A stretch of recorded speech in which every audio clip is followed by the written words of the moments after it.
نہیں ہے۔ جب اہتمام والی کتابوں میں ایسی کوئی بات آ جائے ہم اس کو قبول نہیں کرتے، تو صوفیہ کی کتابوں میں ایسی کوئی بات آ جائے گی جس کی کوئی صحیح تعویل بھی نہ ہو سکتی ہو اور وہ کتاب اللہ اور حدیث متواترہ اور اصول دین کے خلاف ہو، تو ہم اس کو ہرگز کسی صورت میں قابل قبول نہیں گردانتے، اس کو قبول کیا نہیں جا سکتا۔ بلکہ امام نووی رحمۃ اللہ شارح مسلم نے صحیح مسلم کی ایک حدیث کے تحت لکھا ہے، وہ فرماتے ہیں اذن سدت ترک تعویلها نسبنا الکذب الی رواتها، کہتے ہیں جب ایک روایت آئے اور اس روایت میں کوئی صحیح تعویل نہ ہو سکے، ہر صورت ہم تعویل کی کوشش کریں لیکن تعویل کے سارے دروازے بند ہو جائیں، تعویل ہو ہی نہ سکے، تعویل کے دروازے بند ہو جائیں، تو کہتے ہیں نسبنا الکذب الی رواتها، تو ہم وہ جھوٹ راوی کی طرف منسوب کر دیں گے کہ یہ کسی راوی سے غلطی ہو گئی ہے، راوی سے جھوٹ بولا گیا ہے یا راوی سے خطا یا غلطی ہو گئی ہے، ہم اللہ کے رسول صلی اللہ علیہ وآلہ وسلم اور صحابہ کرام رضی اللہ تعالیٰ عنہم کی طرف اس کی نسبت نہیں کریں گے۔ بات سمجھ آ رہی نا؟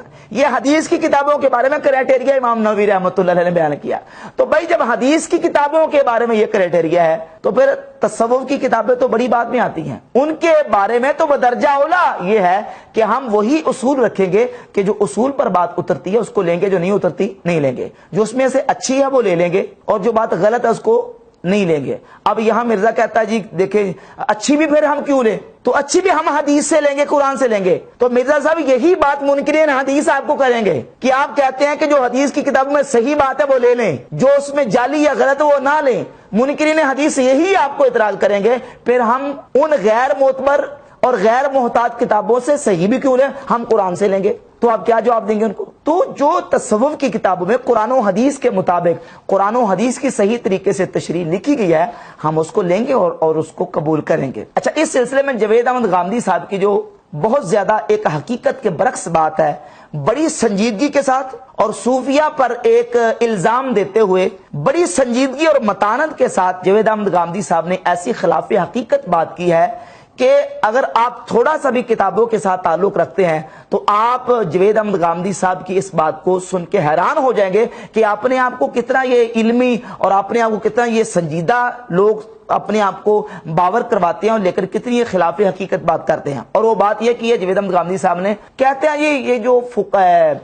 صوفیہ کے مذاہب ہیں یہ اصل میں ہندوستان سے پروان چڑھے ہیں، صوفیہ کے مذاہب ہندوستان سے پروان چڑھے ہیں۔ اب یہ کتنی مضحکہ خیز بات ہے اور کتنی تاریخ کی کتابوں سے لا علمی اور بے شعوری کی بات ہے کہ ہم اگر ان کتابوں کو دیکھیں جو اصل ماخذ ہے تصوف کا، تو یقین جانے وہ ساری کتابیں تقریباً عربی زبان میں ہیں۔ آپ تاریخ اٹھا کے دیکھ لیں صوفیہ کی کتابوں کی، یہ کتاب ہے امام حارث المحاسبی رحمۃ اللہ علیہ کی رسالۃ المسترشدین، یہ امام حارث محاسبی المتوفہ 243 ہجری، امام بخاری مسلم رحمہ اللہ کے کتنے سال پہلے یہ وفات پا چکے تھے۔ یہ تصوف کی کتاب ہے امام حارث محاسبی رحمۃ اللہ کی جو انہوں نے تصوف پر لکھی ہے۔ اسی طرح آپ اور دیگر کتابیں اٹھا کے دیکھ لیں، یہ کتاب ہے امام ابو بکر القلابازی کی التعارف لمذہب اہل تصوف، یہ امام قلابازی رحمۃ اللہ کی کتاب ہے المتوفہ 380 ہجری، یہ انہوں نے تصوف کے موضوع پر کتاب لکھی۔ اور یہ کتاب ہے حلیۃ الاولیاء، امام ابو نعیم اصفہانی رحمۃ اللہ المتوفہ 430 ہجری، انہوں نے صوفیہ کے اور اولیاء اللہ کے احوال زندگی اپنی اس بڑی ضخیم کتاب میں بیان کی، اولیاء اللہ کے حالات پر۔ اور تصوف کی یہ کتاب ہے حلیۃ الاولیاء، یہ عربی زبان میں ہے۔ اس کے علاوہ امام ابو طالب مکی رحمۃ اللہ المتوفہ 386 ہجری، ان کی ایک معروف زمانہ کتاب ہے قوت القلوب، وہ بھی عربی زبان میں ہے۔ رسالہ قشاریہ عربی زبان میں ہے۔ دیگر صوفیہ کی جو کتابیں ہیں وہ عربی زبان میں، یہ دیکھیں یہ امام ابن الجوزی رحمۃ اللہ کی کتاب ہے صفات الصفا، یہ عربی زبان میں ہے۔ یہ حضور غوث پاک سرکار رضی اللہ عنہ کی کتاب ہے غنیۃ طالبین، یہ عربی زبان میں ہے۔ امام غزالی رحمۃ اللہ کی کتابیں اٹھا کے دیکھ لیں، احیاء العلوم، دیگر صوفیہ کتابیں وہ ساری عربی زبان میں لکھی گئی ہیں۔ تو تصوف کا اصل ماخذ جو ہے وہ عربی سے ہے اور عربی کتابوں سے سارا لٹریچر جو ہے وہ آگے منتقل ہوا۔ اب یہ جو ہے غامدی صاحب کا یہ کہنا کہ تصوف جو ہے وہ ہندوستان میں پروان چڑھا ہے، اس کے جو مذاہب ہیں، یہ بالکل بات حقیقت کے مطابق نہیں ہے۔ اور پھر غامدی صاحب نے یہاں تک بھی جو بات کی ہے کہ یہ جو تصوف ہے، صوفیہ ہیں، یہ اصل پھر ایک مذہب کو یونان سے جوڑنے کی کوشش کی ہے، یہ یونانیوں سے ہے، یہ فلاں سے ہے، یہ فلاں سے ہے۔ حالانکہ آپ کسی بھی صوفی کی کتاب اٹھا کے دیکھ لیں، جو ہمارے ہاں مسترد صوفیہ گردانے جاتے ہیں، تو ان کا تمسک کتاب اللہ، سنت رسول اور اجماع امت سے ہے۔ کوئی کتاب دنیا کی اٹھا کر دیکھ لیں صوفیہ کی، صوفیہ کا پہلا تمسک جو ہے وہ اللہ کی کتاب قرآن مجید فرقان حمید سے ہے۔ یہ کشف المحجوب بھی اٹھا کے دیکھ لیں، سیدنا علی بن عثمان الحجویری رحمۃ اللہ تعالی علیہ اپنی اسی کتاب کشف المحجوب کے صفحہ 19 پر لکھتے ہیں کہ رکن شریعت، پہلا شریعت کا رکن کتاب اللہ قرآن مجید فرقان حمید ہے، دوسرا شریعت کا رکن پیغمبر صلی اللہ علیہ وآلہ وسلم کی سنت ہے، اور شریعت کا تیسرا رکن امت کا اجماع ہے۔ اور سیدنا داتا صاحب رحمۃ اللہ علیہ نے اپنی اس کتاب کا پہلا جو چیپٹر اور باب ہے وہ رکھا ہے اثبات العلم، علم کا ثابت کرنا۔ پھر علم کی فضیلت بیان کی، علم نافع کون سا ہوتا ہے، علم دار کون سا ہوتا ہے، اور علم جو ہے وہ کون سا علم حاصل کرنا فرض ہے اور کس علم سے بچنا ضروری ہے، وہ ساری تقسیمات آپ نے کی ہیں۔ حضور سیدنا غوث پاک سرکار رضی اللہ تعالی کی کتاب طالبین، اس کا پہلا صفحہ کھول کے دیکھ لیں۔ پہلے صفحے پر انہوں نے دین اسلام کی تعریف کی ہے اور رغبت دی ہے دین اسلام کی، اور کہا ہے کہ اللہ کی بارگاہ میں سب سے پسندیدہ دین دین اسلام ہے۔ اور غامدی صاحب کیا کہہ رہے ہیں کہ دین صوفیہ یہ دین محمد رسول اللہ صلی اللہ علیہ وآلہ وسلم سے الگ ہے، اس کا رسول اللہ کے دین کے ساتھ کوئی تعلق نہیں۔ تو بھائی اگر یہی بات غامدی صاحب صوفیہ کے بارے میں کہنے کا حق رکھتے ہیں تو پھر ہم بھی حق رکھتے ہیں کہ غامدی صاحب کا دین یعنی دین غامدی کو محمد الرسول اللہ صلی اللہ علیہ وآلہ وسلم کے دین کے ساتھ کوئی تعلق نہیں ہے، کیونکہ جو تشریحات و تعبیرات قرآن اور حدیث کی اور دینی اسلامی عقائد کی غامدی صاحب 1400 سال میں بعد کر رہے ہیں، یہ پوری اسلام کی تاریخ میں آپ کو یہ تشریحات عقیدہ حق والے لوگوں کی نہیں ملے۔ کبھی بھی حق والے عقیدہ والے لوگوں نے ایسی تشریحات کتاب و سنت کی اور عقائد اسلامیہ کی نہیں کی جو آج 1400 سال گزرنے کے بعد غامدی صاحب کر رہے ہیں۔ تو ہم بھی حق رکھتے ہیں کہ ہم کہیں کہ دین غامدی کو دین محمد الرسول اللہ صلی اللہ علیہ وآلہ وسلم کے ساتھ کوئی تعلق نہیں ہے۔ تو صوفیہ کا تمسک کتاب اللہ سے ہے، سنت رسول سے ہے اور اجماع امت سے ہے۔ میں نے پہلے بھی عرض کر دیا کہ جو بات قرآن کے خلاف ہو، احادیث متواترہ کے خلاف ہو، اصول دین کے خلاف ہو، وہ بات اگر حدیث کی کتاب میں بھی آ جائے ہم اس کو بھی ماننے کے لیے تیار نہیں ہیں۔ فقہ کی کتاب میں آ جائے ہم اس کو ریجیکٹ کر دیں گے، ہم اس کو ماننے کے لیے تیار نہیں ہیں۔ تو جب صوفیہ کی کتابوں میں آئے گی تو اس کو کیسے مان لیں گے؟ ہمارا وہی کرائٹیریا ہے۔ ہاں یہ ہے کہ بات جو ہے اگر وہ قابل تعویل ہے، اس کی تعویل ہو سکتی ہے تو تعویل کریں گے، اور اگر اس کی تعویل نہیں ہو سکتی، تعویل کے سارے دروازے بند ہو جائیں، تو پھر ہم کسی صورت میں قرآن و حدیث اور اجماع امت کے مقابلے میں کسی دوسرے کی بات کو تسلیم نہیں کریں گے۔ یہ صوفیہ کا منہج ہے، اور اس پر میں 20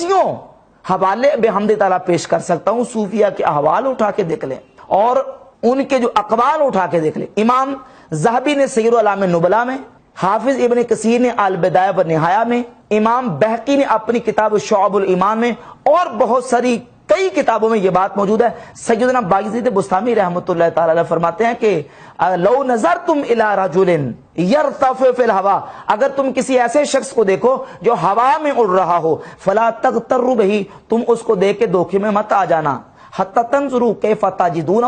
عند الامر والنہی وحفظ الشریعہ، تم نے اس وقت تک اس کی بات نہیں ماننی جب تک تم اسے دیکھ نہ لو کہ وہ اللہ کے اوامر یعنی اللہ کے احکامات کی پیروی کتنی کرتا ہے، اور جن کاموں سے اللہ نے روک دیا ہے ان سے رک کے کتنا رہتا ہے، اور شریعت مطہرہ کی حفاظت کتنی کرتا ہے۔ جب تک یہ نہ دیکھ لو اس کی بات تسلیم نہیں کرنی اور اس کے پیچھے نہیں چلنا۔ اور اولیاء کرام کے کتنے اقوال اور فرمودات ایسے ہیں جو بالکل یہ بات ان کی جو نا وہ واضح کرتے ہیں۔ سیدنا جنید بغدادی رحمۃ اللہ کتنے بڑے صوفی اور کتنے بڑے اللہ کے ولی ہیں، وہ فرماتے ہیں طرق کلھا مسدودۃ علی الخلق الا علی من اقتفى آثار رسول صلی اللہ علیہ وسلم، کہتے ہیں کہ مخلوق پر سارے رستے اور دروازے بند ہیں مگر یہ کہ وہ رسول اللہ صلی اللہ علیہ وآلہ وسلم کے آثار کی پیروی کرے۔ جب وہ اللہ کے رسول علیہ الصلوۃ والسلام کے آثار کی پیروی نہیں کرتا تو فرماتے ہیں کہ اس پر کبھی بھی رستہ اللہ رب العزت جل شان کی معرفت کا نہیں کھل سکتا۔ اس طرح کے کتنے اقوال اور فرمودات ہیں جو صوفیہ کے اور اولیاء اللہ کے ملتے ہیں، اور ان کا تمسک کتاب اللہ، سنت رسول اور اجماع امت سے ہے۔ اب دیکھیں کہ ایک طرف ہے غامدی صاحب کا نتیجہ اور ایک طرف ہے امام غزالی اور امام ابن الجوزی، جو ہزاروں کتابوں کے مصنف بھی ہیں اور مختلف دینی علوم میں مہارت تامہ رکھنے والے علم کے شاہ سوار ہیں، امام ابن الجوزی بھی اور امام غزالی رحمۃ اللہ علیہ بھی۔ اب امام ابن الجوزی ہی کو دیکھ لیں، انہوں نے ایک عرصہ تک صوفیہ کی مخالفت کی ہے، اس میں کوئی شک نہیں ہے، لیکن جب اینڈ رزلٹ اور نتیجہ انہوں نے نکالا، وہ نتیجہ میں آپ کے سامنے پیش کرتا ہوں۔ اور اسی طرح امام غزالی رحمۃ اللہ کی پوری زندگی کا جو تجربہ ہے وہ آپ کے سامنے ان کی کتاب سے پیش کرتا ہوں۔ اب غامدی صاحب کیا کہتے ہیں؟ غامدی صاحب کہتے ہیں میں نے صوفیہ کی کتابیں پڑھی ہیں، فلاں کی کتابیں پڑھی ہیں، اینڈ رزلٹ یہ ہے کہ جو مرزا غلام احمد قادیانی نے کاروائی کی ہے، اس سے پہلے صوفیہ یہ کاروائی کر چکے ہیں۔ حالانکہ صوفیہ کی عبارتوں میں خیانت کر کے اور اس میں اپنی طرف سے غلط تعبیرات و تشریحات کر کے غامدی صاحب نے صوفیہ کو نعوذ باللہ ختم نبوت کا منکر قرار دینے کی جسارت کی ہے۔ حالانکہ وہی صوفیہ اپنی کتابوں میں نبی پاک صلی اللہ علیہ وآلہ وسلم کے آخری نبی ہونے کے منکرین کو کافر تک قرار دے چکے ہیں، اور ان صوفیہ کی کتابوں سے غلط تعبیرات و تشریحات کر کے غامدی صاحب نے بڑے سنجیدہ اور متین لہجے میں ان کو ختم نبوت کا منکر قرار دینے کی کوشش کی ہے۔ اچھا، یہ بات یہاں یہ بھی یاد رہے کہ صوفیہ کو اور تصوف کو ماننے والے صرف اہل سنت بریلوی نہیں ہیں، صوفیہ کو اور تصوف کو دیوبندی بھی مانتے ہیں، اہل سنت و جماعت بریلوی بھی مانتے ہیں، اور اہل حدیث غیر مقلدین وہابیوں کا بھی ایک بہت بڑا طبقہ ہے جو تصوف کو مانتا ہے، صوفیہ کا دفاع کرتے ہیں۔ ایون یہ کہ ابن تیمیہ جیسے جو لوگ ہیں وہ بھی صوفیہ کا دفاع کرتے ہیں۔ تو اہل سنت بھی ہو گئے، دیوبندی بھی، اور اہل حدیث کا بھی ایک طبقہ، اور ابن تیمیہ وغیرہ، یہ سارے ختم نبوت کے منکر تھے۔ یہ جو بات ہے نا ختم نبوت کے انکار والی غامدی صاحب کی، یہ غامدی صاحب کی بات انجینئر محمد علی مرزا نے پک کی ہے، اور اسی کو بار بار ڈڈورا پیٹ کے وہ کہتا ہے جی میں تو سب کو برابر کا مجرم قرار دیتا ہوں، جو کشف کو مانتا ہے، جو الہام کو مانتا ہے تو وہ بھی ختم نبوت کا منکر۔ حالانکہ کشف الہام کو محدثین مانتے ہیں، آئمہ مانتے ہیں، فقہا مانتے ہیں، صوفیہ مانتے ہیں، دیوبندی مانتے ہیں، اہل سنت مانتے ہیں، وہابی تک مانتے ہیں کشف الہام کو، اور یہ ساری امت کو جب وہ ختم نبوت کا منکر اور ڈاکو قرار دے رہے ہیں، صرف قادیانیوں کا مقدمہ جو ہے نا وہ مسلمانوں کا ان کے خلاف جو مقدمہ ہے اس کو کمزور کرنے کے لیے۔ چونکہ جوید احمد غامدی صاحب قادیانیوں کو مسلمان سمجھتے ہیں، یہ اپنے کئی بیانات میں جوید غامدی صاحب کہہ چکے ہیں کہ میں تو ان کے اسلام کا انکار نہیں کرتا، مجھے کوئی حق نہیں کہ میں ان کے اسلام کا انکار کروں۔ اب چونکہ انہوں نے قادیانیوں کو کسی نہ کسی طریقے سے مسلمان قرار دینا ہے، تو اب جب یہ دعویٰ کریں گے تو سارے مسلمان خلاف ہو جائیں گے۔ تو اب اس کا ایک انہوں نے الٹا ایک طریقہ ایجاد کیا، وہ یہ کہا کہ یہ جو صوفیہ جن کو تم مانتے ہو نا، یہ بھی ختم نبوت کے منکر ہیں، یہ برابر کے ختم نبوت کے انکار میں مرزا قادیانی کے ساتھ شریک ہے، تاکہ وہ جو مسلمانوں کا غم و غصہ قادیانیوں کے خلاف ہے وہ ذرا ٹھنڈا پڑ جائے، اور مسلمان بیچارے عام جو ہے وہ تشویش کا شکار ہو جائے۔ تو یہ ایک سمجھیں کہ ایک چال ہے غامدی صاحب کی بھی اور انجینئر محمد علی مرزا کی بھی، جو چال چل کے وہ عوام الناس کو گمراہ کرنے کی کوشش کرتے ہیں۔ تو اب میں عرض کر رہا تھا کہ ایک نتیجہ وہ ہے جو جوید احمد غامدی صاحب نے صوفیہ کی کتابوں سے نکالا ہے، اور ایک نتیجہ وہ ہے جو امام ابن الجوزی رحمۃ اللہ علیہ نے نکالا ہے اور امام غزالی رحمۃ اللہ علیہ نے نکالا ہے۔ پہلے میں امام غزالی رحمۃ اللہ علیہ کی کتاب یہ ہے المنقذ من الضلال والموصل الى ذی العزت والجلال، اس کتاب کے صفحہ نمبر 36 پر امام غزالی رحمۃ اللہ علیہ اپنی زندگی کے تجربات کو بیان کرتے ہوئے لکھتے ہیں کہ کان العلم ایسر علی من العمل، فرماتے ہیں کہ علم حاصل کرنا عمل کرنے سے مجھ پر پہلے آسان تھا، یعنی کتابیں پڑھ لینا، علم حاصل کر لینا مجھ پر آسان تھا، عمل کرنا میرے لیے مشکل تھا۔ فابتدأت بتحصیل علمہم من مطالعات کتبہم، کہتے ہیں پھر میں نے کیا کیا کہ میں نے صوفیہ کی کتابوں کے مطالعے سے دوبارہ اپنا علم شروع کیا۔ ان میں سے کتابیں قوت القلوب لابی طالب المکی رحمہ اللہ تعالی، فرماتے ہیں میں نے سب سے پہلے امام ابو طالب مکی المتوفی 386 ہجری، ان کی کتاب بہت عمدہ کتاب تصوف پر قوت القلوب میں نے اس کا مطالعہ کیا۔ وکتب الحارث المحاسبی، اور پھر میں نے امام حارث محاسبی کی کتاب کا مطالعہ کیا، یہ ان کی کتاب ہے رسالۃ المسترشدین، امام حارث محاسبی المتوفی 243 ہجری۔ والمتفرقات المعصورۃ عن الجنید والشبلی وابی یزید البستامی قدس اللہ ارواحہم. فرماتے پھر میں جہاں جہاں جنید بغدادی، ابو بکر شبلی اور سیدنا بایزید بستامی رحمۃ اللہ تعالی علیہم، ان کے اقوال اور ان کی تعلیمات جہاں جہاں کتابوں میں بکھری پڑی تھی، میں نے ان کا مطالعہ کیا. اور مطالعہ کرنے کے بعد فرماتے ہیں میں نے رزلٹ یہ نکالا، علمت یقیناً انہم ارباب الاحوال لا اصحاب الاقوال. میں نے رزلٹ اور نتیجہ یہ نکالا کہ یہ صوفیہ یہ صرف باتیں کرنے والے نہیں ہیں، یہ عمل کر کے دکھانے والے ہیں اور اپنے احوال کے ذریعے لوگوں کو ان کی اصلاح کرنے والے ہیں. پوری تفسیر بیان کی ہے امام غزالی رحمۃ اللہ علیہ نے کہ میں نے علم پڑھا اور علوم میں مہارت حاصل کی، پھر میں جو نا وہ سیاحت کے لیے نکل گیا، شام گیا، دمشق گیا، بڑے ملکوں کے نام گنوائے. اور صفحہ نمبر 39 پہ جا کے لکھتے ہیں دمت علی ذالک، کہتے ہیں اسی حالت میں نے 10 سال گزار دیے سیاحت میں، بڑے بڑے شہروں میں، بڑے بڑے ملکوں میں گیا، 10 سال میں نے گزار دیے. ون کشفت لی فی اثناء هذه الخلوات امور لا يمكن احصاؤها و استقصاؤها. فرماتے اس 10 سالوں میں ایسے ایسے امور مجھ پر منکشف ہوئے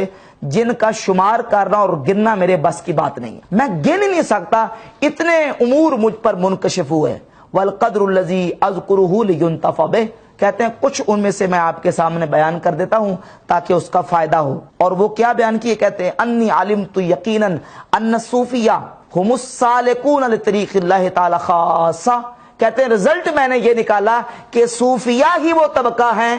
جو اللہ کے رستے پر چلنے والے ہیں، اللہ کے رستے پر صحیح معنوں میں چلنے والے صوفیہ ہیں. وان سیرتهم احسن السیر، اور ان کی سیرتیں ہی بہترین سیرتیں ہیں. وطریقہم اصوب الطرق، اور ان کے طریقے ہی درست طریقے ہیں. واخلاقہم ازکی الاخلاق، اور ان کے اخلاق ہی پاکیزہ اخلاق ہیں. بلکہ اگر لکھتے ہیں بل لو جمع عقل الحکماء وحکمت الحکماء وعلم الواقفین علی اسرار الشرع من العلماء. فرماتے ہیں اگر تمام عقل مندوں کی عقل جمع کر لی جائے اور داناؤں کی دانائی جمع کر لی جائے اور اسرار شرع کو جاننے والوں کا علم جمع کر لیا جائے، لِيُغَيِّرُوا شَيْئًا مِّن سِيَرِهِمْ وَأَخْلَاقِهِمْ، تاکہ ان صوفیہ کی سیرت اور اخلاق کا کوئی تبدیل نیم البدل لے آئے. فرماتے ہیں کہ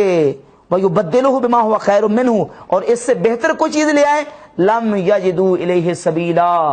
کوئی رستہ نہیں ملے گا. ان صوفیہ کی پاک سیرتیں، ان کی مبارک زندگیاں، فرمایا اس کا کوئی بدل، اس کا نیم البدل ہو ہی نہیں سکتا. اور امام غزالی فرماتے ہیں فَإِنَّ جَمِيعَ حَرَكَاتِهِمْ وسکناتہم فی ظاہرہم و باطنہم مقتبسۃ من نور مشکات النبوہ، کیونکہ صوفیہ کرام علیہم رضوان کی حرکات و سکنات، ان کا ظاہر ان کا باطن، وہ نور نبوت سے لیا گیا ہے. ولیس وراء نور نبوت علی وجہ الارض نور یستدع بہ، فرماتے کائنات میں نور نبوت سے بڑھ کر کوئی نور نہیں ہے جس سے روشنی اخذ کی جائے. صوفیہ نے نور نبوت سے روشنی اخذ کی. یہ امام غزالی رحمۃ اللہ کا نتیجہ ہے، اینڈ رزلٹ ہے، جو انہوں نے صوفیہ کی سیرت اور ان کے اخلاق اور ان کی زندگیوں کی اور ان کی سیرت کے مطالعے سے اخذ کی. اب امام غزالی رحمۃ اللہ تو سارا اینڈ رزلٹ صوفیہ کی سیرت پر ختم کر رہے ہیں. اور جوید احمد گامدی صاحب کیا کہتے ہیں کہ جتنا نقصان صوفیہ نے اسلام کو بچایا کسی نے بچایا نہیں. یہ جو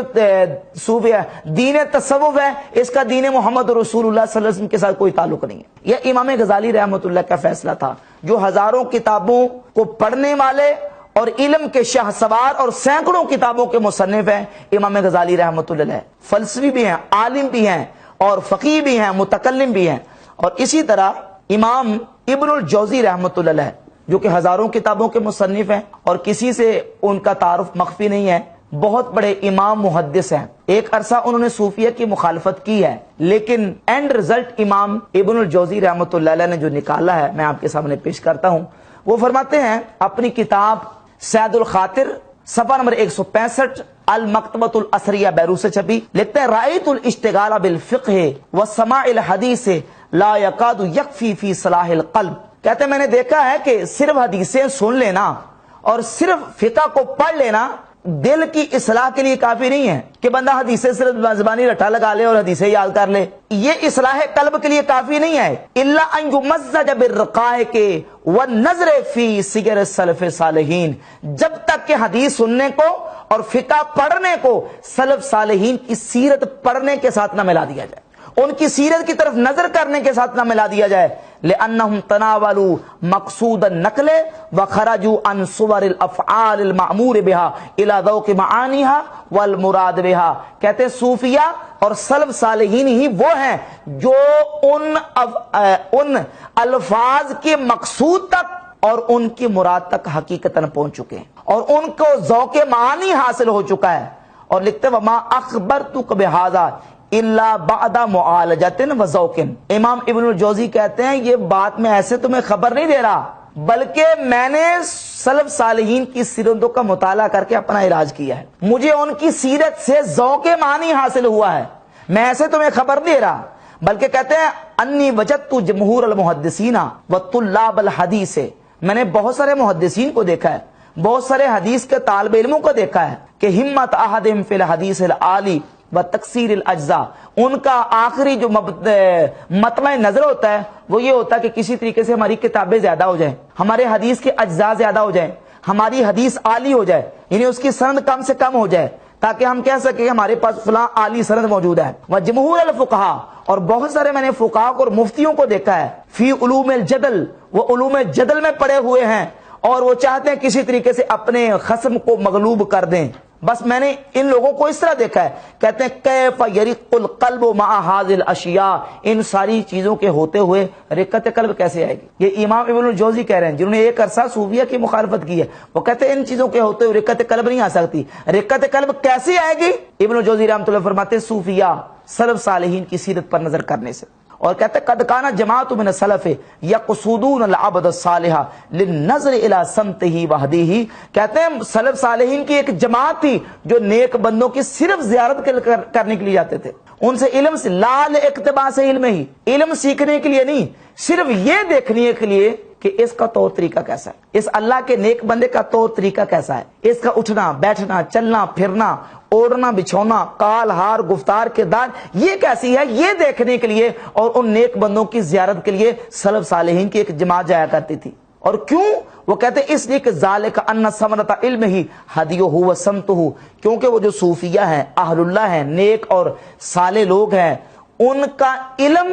اس کا ثمرہ ان کا عمل ہوتا تھا, ان کا طور طریقہ ہوتا تھا, جو علم پڑھا ہوتا تھا اس کے مطابق عمل بھی کرتے تھے. ففہم ھذا,